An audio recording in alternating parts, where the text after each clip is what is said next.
صفحہ ہے 45۔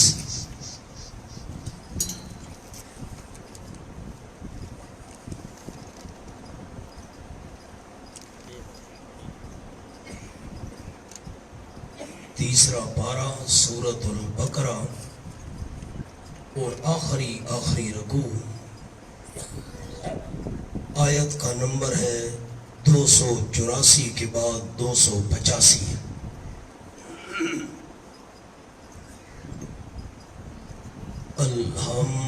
الحمدللہ وکفی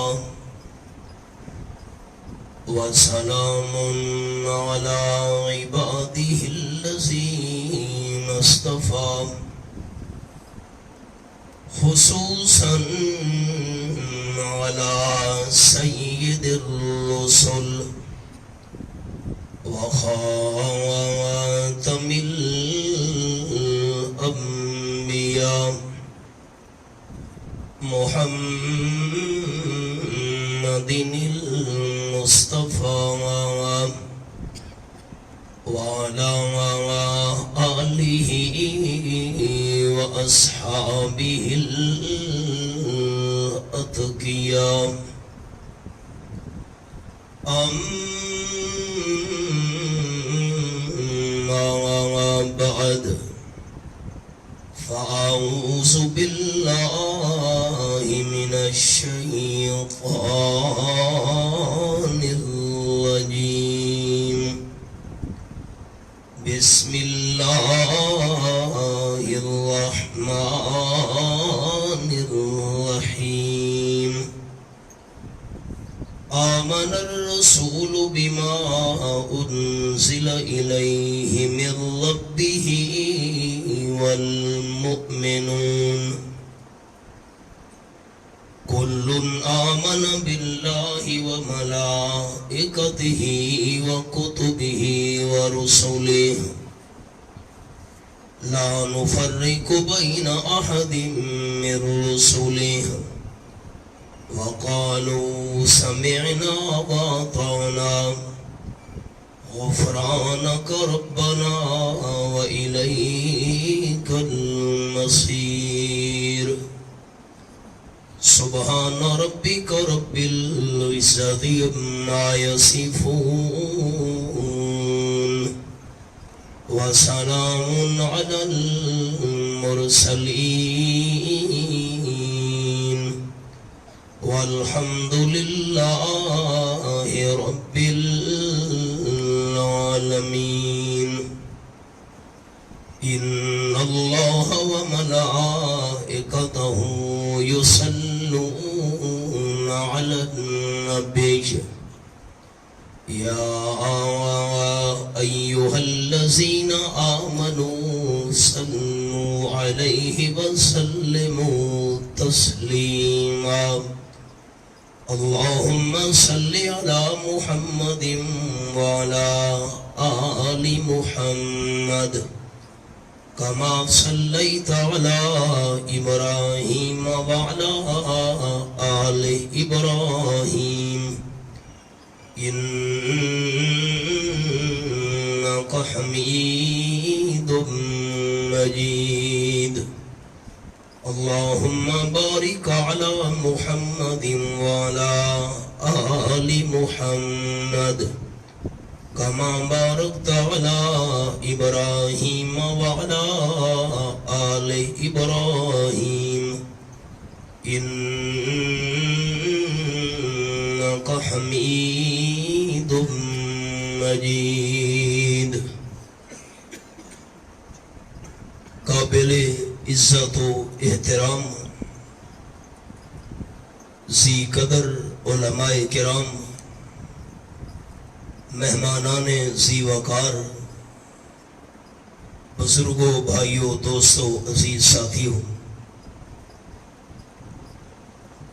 حسب سابق اس سال بھی اللہ رب العالمین کی توفیق سے ہم دورہ تفسیر القرآن مجید کا آغاز کرنے لگے ہیں۔ اجالے اپنی یادوں کے ہمارے ساتھ رہنے دو، نہ جانے کس گلی میں زندگی کی شام ہو جائے۔ مجھے یاد ہے کہ جب بھی دورہ تفسیر کا افتتاحی یا اختتامی سبق ہوتا تو استاذ العلماء جامع المعقول والمنقول یادگار اسلاف حضرت مولانا خلیل احمد صاحب نور اللہ مرکزہ بڑے اہتمام کے ساتھ ان اسباق میں تشریف لایا کرتے تھے اور اختتامی دعائیہ کلمات بھی ارشاد فرمایا کرتے تھے۔ آج حضرت تو ہمارے درمیان موجود نہیں رہے، رب العالمین کے جوار رحمت میں تشریف لے جا چکے۔ ایک اور ہمارے پاس دعاؤں کا خزانہ اور سرمایہ موجود ہے۔ استاذ الحفاظ والقراء حضرت مولانا قاری محمد اسماعیل صاحب دامت فیوزہم العالیہ کی شکل میں میں دعا گو ہوں کہ رب العالمین رئیس المفسرین سند المحدثین قدوۃ السالکین حضرت مولانا حسین علی صاحب رحمۃ اللہ علیہ، جنہوں نے اس سرزمین پر سب سے پہلے دورہ تفسیر کا آغاز فرمایا، اللہ کریم نے پھر ہمیں یہ توفیق عطا فرمائی ہے کہ ہم نے چند سالوں سے اس سلسلہ کو دوبارہ شروع کیا۔ رب العالمین یہ محنت اور کوشش اپنی رضا کے لیے قبول فرما کر ہم سب کی بخشش اور نجات کا ذریعہ بنائے۔ قرآن مجید کے 6 حقوق ہیں ہر انسان کے ذمہ۔ پہلا قرآن مجید کا حق ہے اللہ کی کتاب پر ایمان لے آنا۔ اب دیکھیے انداز کیا ہے، فرمایا اعوذ باللہ من الشیطان الرجیم، بسم اللہ الرحمن الرحیم، آمن الرسول بما انزل الیہ من ربہ،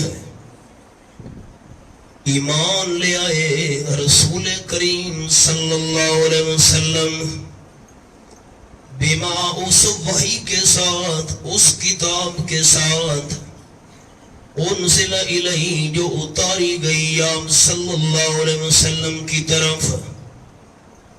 اتاری کس کی طرف سے گئی؟ من ربہ، ان کے پروردگار کی طرف سے۔ والمؤمنون،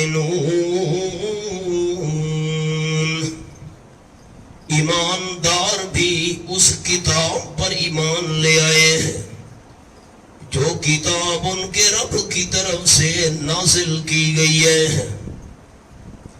پہلی بات سمجھ آئی ہے، نازل ہونے والے قرآن پاک پر آپ صلی اللہ علیہ وسلم بھی ایمان لے آئے ہیں، اور جتنے بھی ایماندار ہیں سارے کے سارے قرآن پر ایمان لے آئے۔ یہ پہلا حق ہے اللہ کریم کی نازل کی ہوئی کتاب پر ایمان لے آنا۔ 29واں پارہ، سورت کا نام سورت الجن۔ دوستوں نے صفحہ کھولنا ہے 519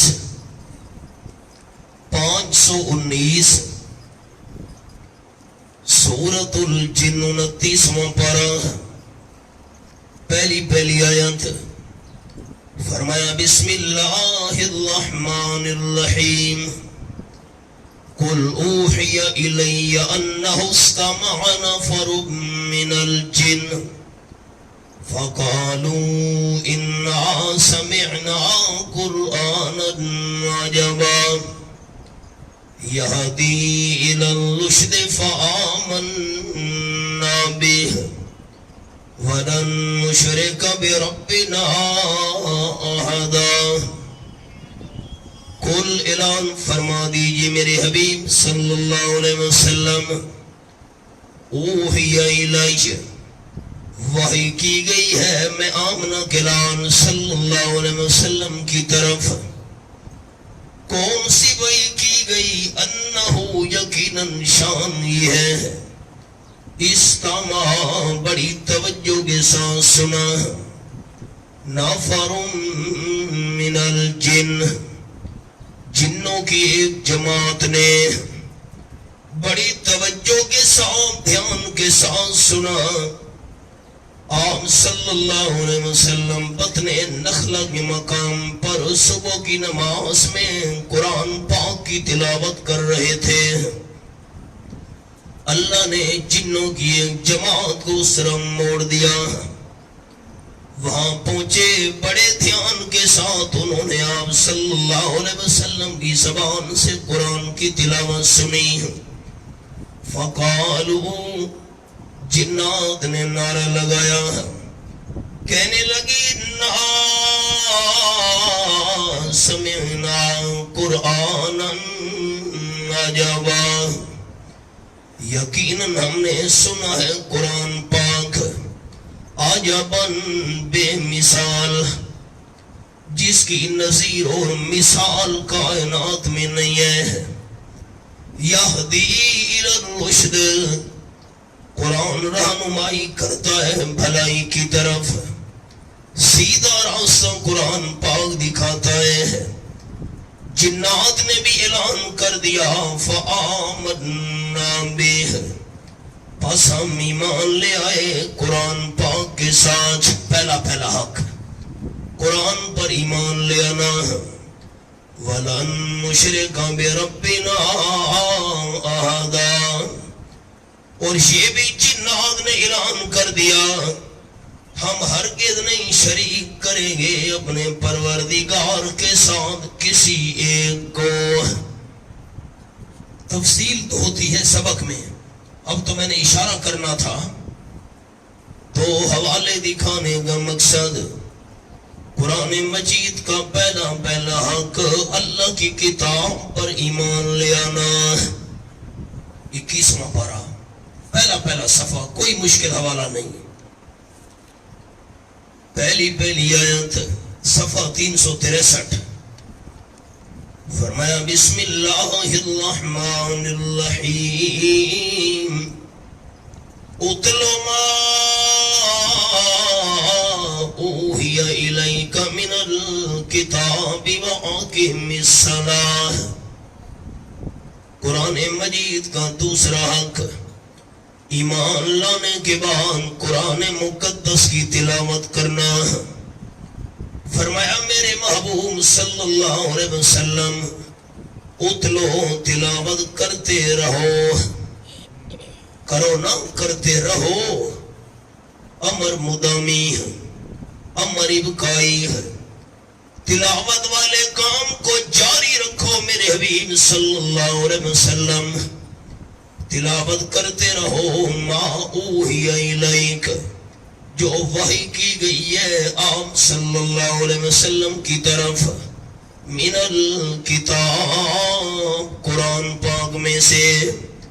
جو قرآن پاک وحی کیا گیا ہے اس کی تلاوت جاری رکھو میرے حبیب صلی اللہ علیہ وسلم. یہ دوسرا حق ہے قرآن کی تلاوت کرنا. 22واں پارہ، سورت کا نام سورت فاطر. سورت فاطر، صفحہ ہے 395. درمیان میں آیت نمبر 38 کے بعد 39، 38 کے بعد 39. سورت فاطر 22واں پارہ. فرمایا ان الذین یتلون کتاب اللہ وَأَقَامُوا الصَّلَاةَ وَأَنفَقُوا مِمَّا رَزَقْنَاهُمْ سِرًّا وَعَلَانِيَةً یرجون تجارت لن تبور ان الذین یتلون کتاب اللہ، یقیناً وہ لوگ جو تلاوت کرتے رہتے ہیں اللہ کی کتاب کی، ایک نمبر 2 وَأَقَامُوا الصَّلَاةَ، اور قائم کرتے ہیں نماز، نمبر 3 وَأَنفَقُوا، اور خرچ کرتے ہیں مِمَّا رَزَقْنَاهُمْ، ان چیزوں میں سے جو ہم نے ان کو دیے ہیں، سرًا خفیہ بھی خرچ کرتے ہیں، وَعَلَانِيَةً ظاہراً بھی خرچ کرتے ہیں، یرجون تجارت لن تبور، اللہ کی کتاب کی تلاوت کرنے والے، نماز کی پابندی کرنے والے، اللہ کی دی ہوئی چیزوں میں سے خرچ کرنے والے امید رکھیں ایسی تجارت کی جس میں نقصان کبھی بھی نہیں ہوگا۔ یہاں بھی تلاوت کا ذکر، پہلا پارہ، سورت کا نام سورت البقرہ، صفحہ 18 ہے، کوئی مشکل حوالہ نہیں، صفحہ 18 سورت البقرہ پہلا پارہ، آیت نمبر 120 کے بعد 121، چھٹی سطح ہے۔ الذین آتیناہم الکتاب یتلونہ حق تلاوتہ، وہ لوگ جن کو ہم نے کتاب عطا کی ہے، یتلونہ اس کتاب کی تلاوت کرتے رہتے ہیں، حق کا تلاوتی جیسے اس کی تلاوت کرنے کا حق ہے، اولئک یؤمنون بہ، یہ وہ لوگ ہیں جو ایمان لا رہے ہیں اس کتاب کے ساتھ، ایمان بھی لاتے ہیں، اللہ کی کتاب کی تلاوت بھی کرتے رہتے ہیں۔ قرآن مجید کا پہلا حق ایمان لے آنا، دوسرا حق تلاوت کرنا۔ میں ثواب بھی عرض کر دوں، قال النبی صلی اللہ علیہ وسلم من قرأ حرفا من کتاب اللہ فلہ بہ حسنہ والحسنۃ بعشر امثالہا۔ آپ صلی اللہ علیہ وسلم نے قرآن مجید کی تلاوت کا ثواب بیان کرتے ہوئے ارشاد فرمایا، جو بندہ قرآن پاک کے ایک حرف کی تلاوت کرے، اللہ اسے ہر حرف کے بدلے میں 10 نیکیوں سے نواز دیتا ہے۔ اور آمنہ کے لال صلی اللہ علیہ وسلم نے مثال بیان فرمائی، الف لام میم، سورۃ البقرہ شروع ہو رہی ہے، بالکل ابتدا، صفحہ نمبر 3، الف لام میم۔ آپ نے فرمایا یہ ایک حرف نہیں ہے، الف الگ، لام الگ، میم الگ۔ الف لام میم کی تلاوت کرنے والے بندے کو اللہ 30 نیکیوں سے مالا مال کر دیتا ہے۔ اور عجیب بات یہ ہے، ہمارے استاد شیخ التفسیر والحدیث، استاد العلماء حضرت مولانا قاضی اسمت اللہ صاحب رحمت اللہ علیہ قلعہ دیدار سنگھ والے، بڑی عجیب بات ارشاد فرماتے تھے حضور انور صلی اللہ علیہ وسلم نے جب قرآن پاک کی تلاوت کا ثواب بیان فرمایا، مثال آپ نے الف لام میم کی بیان کی ہے، جن حرفوں کا معنی اللہ کے بغیر کوئی بھی نہیں جانتا۔ الف کا کیا معنی، لام اور میم کا کیا معنی، اللہ ہی جانتا ہے اور کوئی نہیں جانتا۔ قاضی صاحب رحمت اللہ علیہ فرماتے تھے، الف لام میم کی مثال بیان فرما کر حضور اکرم صلی اللہ علیہ وسلم مسئلہ سمجھا گئے، بندہ قرآن پاک کی تلاوت کرے، الف لام میم مانا بندے کو نبی آئے اللہ ثواب سے پھر بھی مالا مال کر دیتا ہے۔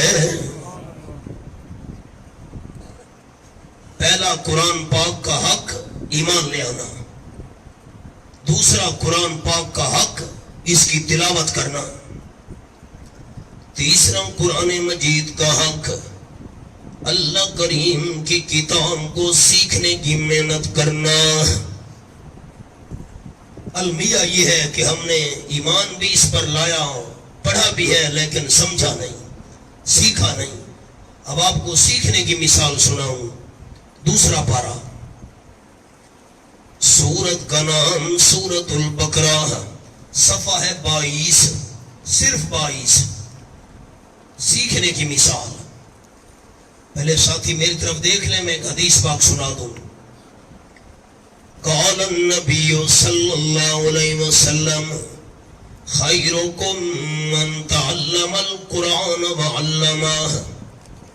آپ صلی اللہ علیہ وسلم نے فرمایا تم میں سے بہترین بندہ وہ ہے جو خود بھی قرآن سیکھے، آگے قرآن سکھائے۔ میرے لفظوں پر میرے احباب نے غور کرنا ہے۔ ایک ہے قرآن پڑھنا پڑھانا، پڑھنا پڑھانا ہوتا ہے لفظ پڑھنا اور لفظ آگے پڑھانا، اور ایک ہوتا ہے قرآن سیکھنا اور سکھانا۔ قرآن کہتا کیا ہے، آیت کا معنی کیا ہے، آیت کا مطلب کیا ہے، سورت کا مفہوم کیا ہے، سورت کا خلاصہ کیا ہے، یہ ہے قرآن سیکھنا اور سکھانا۔ جو محنت ہم آج سے یہ شروع کر رہے ہیں دورہ تفسیر کی، یہ ہے قرآن سیکھنے اور سکھانے والی محنت۔ مسئلہ سمجھ آ گیا ہے؟ ہمارے استاد قاضی عصمت اللہ صاحب رحمت اللہ علیہ فرماتے تھے قرآن سیکھنے اور سکھانے والا بندہ سارے بندوں میں سے بہتر ہے تو قرآن سیکھنے اور سکھانے والی جماعت اشاعت التوحید و سنہ کائنات کی تمام جماعتوں میں سب سے بہتر جماعت ہے۔ اللہ نے قرآن سیکھنے اور سکھانے کے لیے ہماری جماعت کو قبول کر لیا۔ ذالک فضل اللہ یؤتیہ من یشاء۔ کچھ دن پہلے، آج سے کل سے، پورے ملک کے اندر بلکہ بیرون ملک میں ہماری جماعت کے جو اہم مراکز ہیں ان میں دورہ تفسیر کا آغاز ہو چکا ہے یا ہونے والا ہے۔ یہ قرآن سیکھنے سکھانے کی محنت ہے۔ اللہ کریم اس کو قبول فرما رہے، سارے ساتھی آمین کہہ دو۔ اب دیکھیے صفحہ 22، تیسری قرآن مجید کے حقوق کے سلسلے کی بات عرض کرنے لگا ہوں۔ قرآن پاک سیکھنے اور سکھانے کی محنت، یہ آخری 4 سطروں پر غور کریں۔ آیت نمبر 153 کے بعد 154 فرمایا وَلَا تَقُولُوا لِمَن يُقْتَلُ فِي سَبِيلِ اللَّهِ أَمْوَاتٌ بَلْ أَحْيَاءٌ وَلَٰكِن لَّا تَشْعُرُونَ۔ نہ کہو تم زبان سے ان کو جو قتل کیے جاتے ہیں اللہ کے راستے میں، جو اللہ کے راستے میں قتل ہو رہے ہیں، ان کو کیا نہیں کہنا اموات، معمولی مردوں کی طرح مردہ نہیں کہنا، بلکہ شہید، بل احیاء، بلکہ شہید زندہ ہیں، ولیکن لا تشعرون، لیکن تمہیں شہیدوں کی زندگی کا شعور اور سمجھ نہیں ہے۔ چوتھا پارہ سورۃ آل عمران۔ یہاں انداز کیا ہے قرآن مقدس کا، پہلے حوالہ عرض کروں۔ دوستوں نے صفحہ کھولنا ہے 66، آسان حوالہ ہے 66، سورۃ آل عمران چوتھا پارہ، اور درمیان میں دیکھیے آیت نمبر 168 کے بعد 169 وَلَا تَحْسَبَنَّ الَّذِينَ قُتِلُوا فِي سَبِيلِ اللَّهِ أَمْوَاتًا، ہرگز نہ خیال کرنا، ہرگز نہ گمان کرنا ان کو جو قتل کیے گئے اللہ کے راستے میں معمولی مردہ، شہیدوں کو دل کے اندر معمولی مردہ خیال بھی نہیں کرنا. بل احیاء عند ربہم یرزقون، بلکہ شہید زندہ ہیں، اپنے رب کے ہاں روزی دیے جا رہے ہیں. قرآن ماننے والے ساتھی اونچا بتائیں گے زبان کے تالے کھول کر، اللہ نے کیا فرمایا؟ شہید مردہ ہے یا زندہ ہے؟ صحابہ کرام یہ مقام سیکھنے کے لیے آپ صلی اللہ علیہ وسلم کی خدمت میں حاضر ہوئے ہیں. حضرت عبداللہ ابن مسعود رضی اللہ تعالیٰ بیان فرماتے ہیں، اِنَّا سَأَلْنَا عَنْ ذَلِكَ رسول اللہ صلی اللہ علیہ وسلم، ہم صحابہ کی جماعت نے آپ صلی اللہ علیہ وسلم سے جا کے سوال کیا، حضرت ہمیں قرآن کا یہ مقام سمجھ نہیں آیا. اب میں 6 باتیں عرض کرتا ہوں، دوستوں نے میری طرف دیکھنا ہے. میں زندہ ہوں دنیاوی زندگی کے ساتھ، مجھے کفن بھی کوئی نہیں پہنائے گا، زندہ ہوں. نمبر 2، میں دنیاوی زندگی کے ساتھ زندہ ہوں، اس حالت میں میرا جنازہ بھی کوئی نہیں پڑے گا، زندہ ہوں. نمبر 3، میں دنیاوی زندگی کے ساتھ زندہ ہوں، مجھے قبر میں دفن بھی کوئی نہیں کرے گا، زندہ ہوں. نمبر 4، جو عورت میرے نکاح کے اندر اب ہے، میری زندگی کے اندر دوسرے مرد کے ساتھ نکاح بھی نہیں کر سکتی. آدمی فوت ہو جائے، خدا نخواستہ طلاق والا معاملہ پیش آئے، وہ تو اور بات ہے. اب جو میرے نکاح میں ہے، میری عالیہ آگے نکاح نہیں کر سکتی، میں زندہ ہوں. نمبر 5، میرے بچے یتیم نہیں ہو سکتے کیونکہ میں زندہ ہوں. نمبر 6، میں زندہ ہوں، میری وراثت تقسیم نہیں ہو سکتی، میں زندہ بیٹھا ہوں. عجیب بات، شہید زندہ، میری انگلیوں کو دوستوں نے دیکھنا ہے. شہید زندہ لیکن کفن پہنایا گیا. نمبر 2، شہید زندہ لیکن جنازہ پڑھا گیا. نمبر 3، شہید زندہ لیکن قبر میں دفن کیا گیا. نمبر 4، شہید زندہ لیکن ان کی بیویاں عدت کے بعد آگے نکاح کر گئی.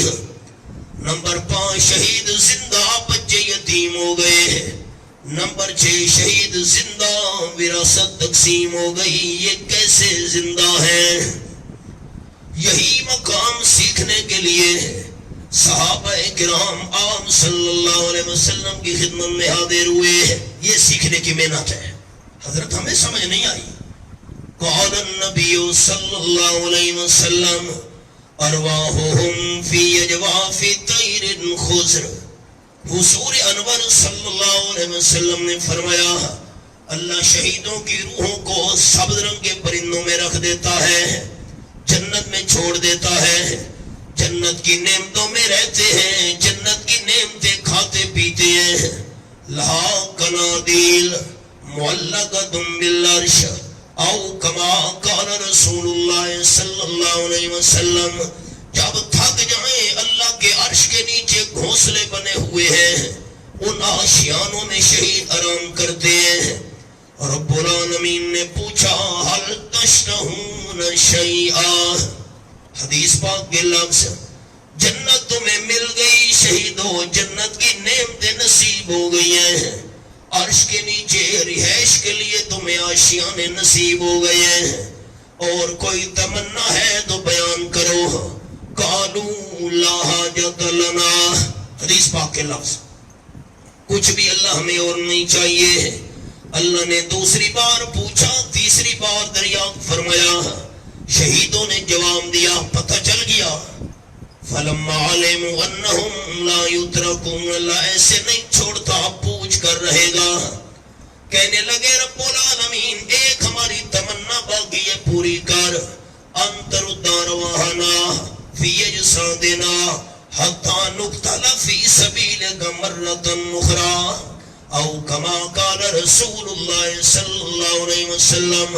ہماری ان جنت میں پہنچی ہوئی روحوں کو دنیا والے جسموں میں واپس بھیج دے. دوبارہ زندہ ہو کر شہید ہونا چاہتے ہیں. جو مزہ جو لذت اللہ شہادت کی موت میں آئی ہے ان نعمتوں میں بھی نہیں آئی.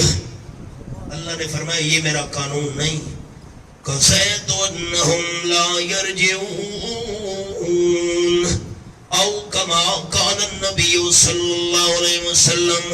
اللہ نے فرمایا میں نے فیصلہ کر دیا ہے جو روح دنیا والے جسم سے نکل آئی ہے قیامت سے پہلے دنیا کے جسم میں نہیں آ سکتی.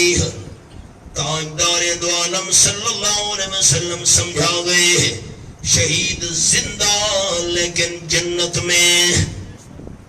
اگر شہید شہادت کے بعد دنیا کے اندر دنیاوی زندگی کے ساتھ زندہ ہوتے کفن نہ پہنایا جاتا, جنازہ نہ پڑھا جاتا, قبر میں دفن نہ کیا جاتا, ان کی بیویاں عدت کے بعد آگے نکاح نہ کرتی, بچے یتیم نہ ہوتے, وراثت تقسیم نہ ہوتی. شہید زندہ لیکن جنت میں. دو جملے اور عرض کرتا ہوں. ساری امت کے شہید مل جائیں اللہ کے نبی کی شان کا مقابلہ نہیں کر سکتے. جب شہادت کے بعد شہید زندہ ہے جنت میں تو سارے انبیاء علیہ السلام بھی وفات کے بعد زندہ ہیں شہیدوں سے اعلیٰ مقام والی جنت میں. پھر سارے انبیاء علیہ السلام مل جائیں حضور انور صلی اللہ علیہ وسلم کی شان کا مقابلہ نہیں کر سکتے. جب شہداء زندہ جنت میں انبیاء علیہ السلام بھی زندہ جنت میں تو امام الانبیاء صلی اللہ علیہ وسلم سارے شہداء سارے انبیاء کرام سے اعلیٰ مقام والے درجے کے اندر زندہ ہیں لیکن جنت میں. جسم مبارک انبیاء علیہ السلام کا محفوظ معطر زندگی جنت والی ہے. دنیاوی زندگی پوری ہو گئی. عیسیٰ علیہ السلام قیامت سے پہلے زمین پر نازل ہوں گے, وفات پائیں گے حضور صلی اللہ علیہ وسلم کے ساتھ. حضرت عائشہ رضی اللہ تعالیٰ کے حجرہ میں ایک قبر کی جگہ عیسیٰ علیہ السلام کے لیے بچی ہوئی ہے, وہاں ان کو دفن کیا جائے گا. ان کی زندگی بھی وفات کے بعد جنت والی ہوگی. یہ ہے قرآن سیکھنے کی محنت. ہم نے کیا محنت کی. 27واں پارہ کھولیے. سورۃ النجم. یہاں ایک انداز آپ دوستوں کو سناؤں.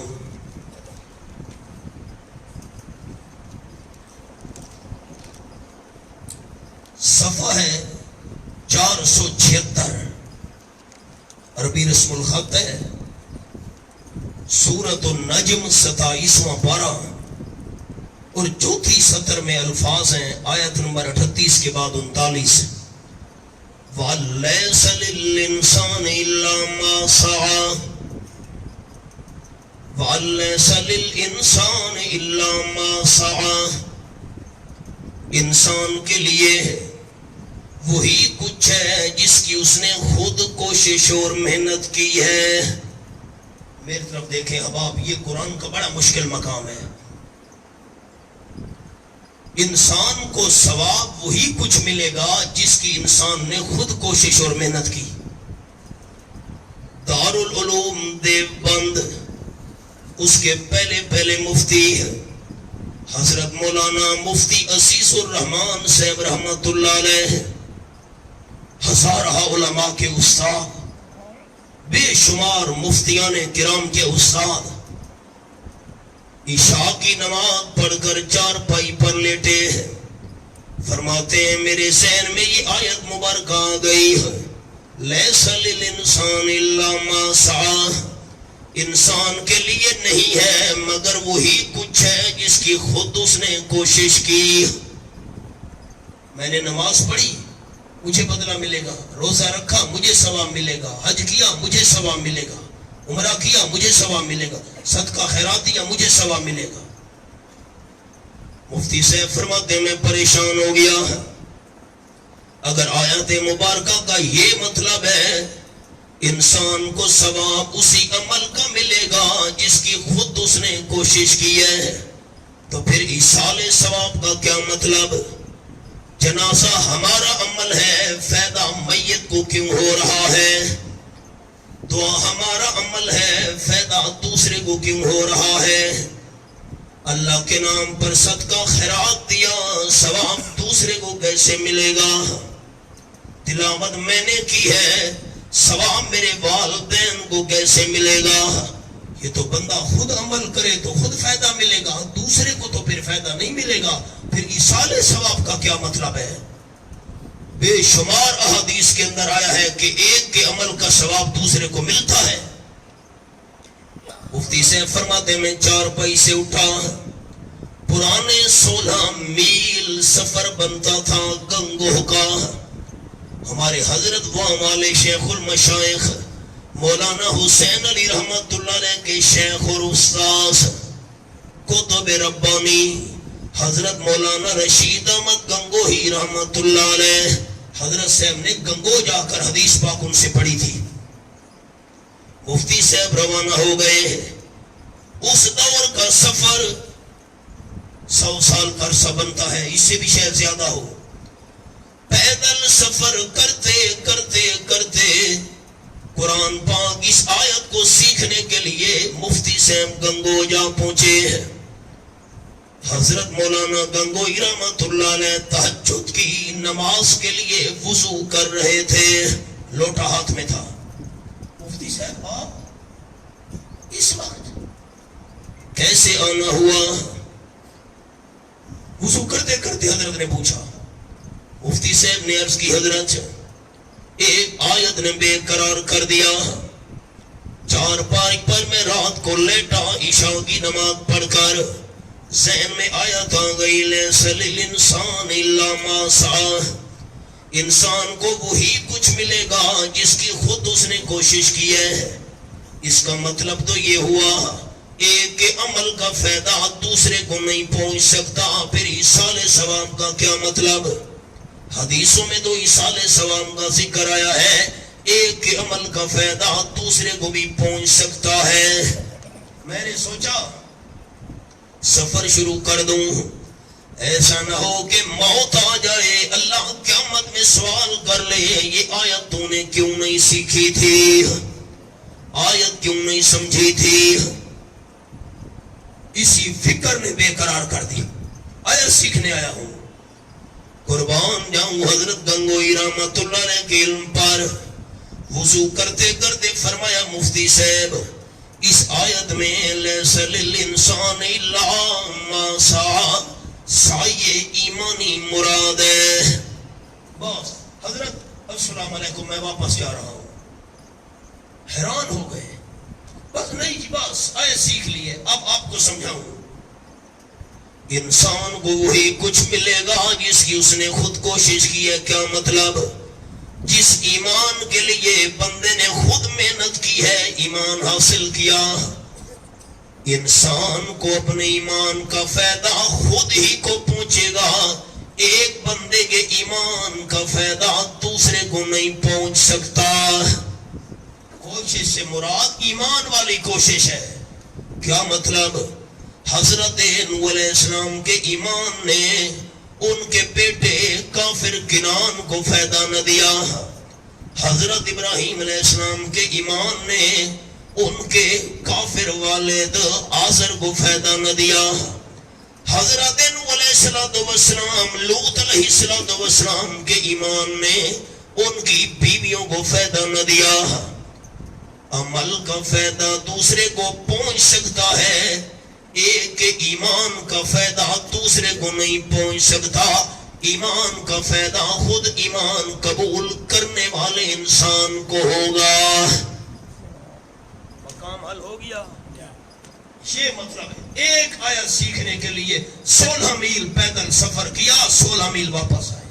ہم نے کیا محنت کی ہے۔ چوتھا قرآن پاک کا حق، قرآن سیکھنے اور سمجھنے کے بعد قرآن پاک پر عمل کرنا۔ 17واں پارہ آخری صفحہ،